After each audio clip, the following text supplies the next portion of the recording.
For parents of kids with ADHD, there is one trap that I see parents constantly fall into that tends to always be a negative experience.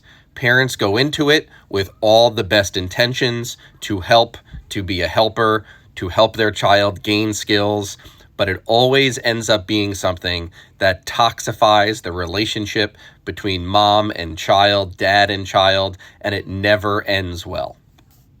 And this is micromanaging your child's academic performance. So what tends to happen is the child will come home from school and the parent will immediately have the child sit down with them and they'll go through their online school platform together.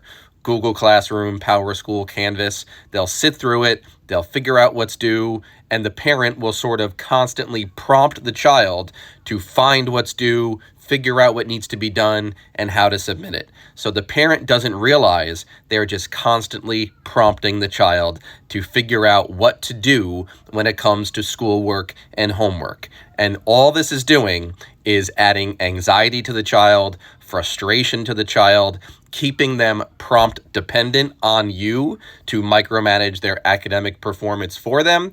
And it's creating so much arguing and so much negative feelings that really toxify the relationship.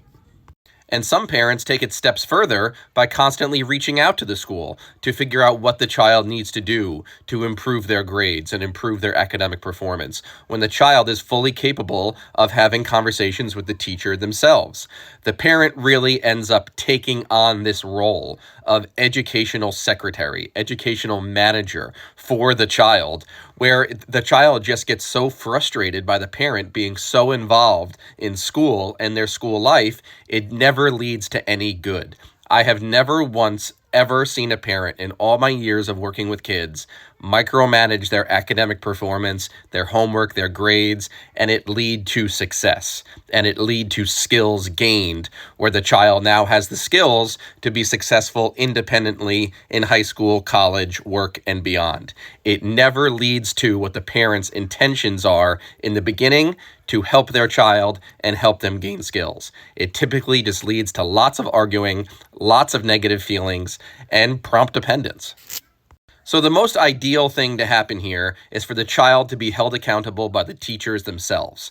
We tend to see the same old copy and pasted IEP goals, copy and pasted 504 accommodations of preferential seating, extended time. How about increased accountability by the teachers during the school day? More check-ins, more one-on-one meetings, and more ways for the child to be held accountable by the teachers so it doesn't all fall on the parents.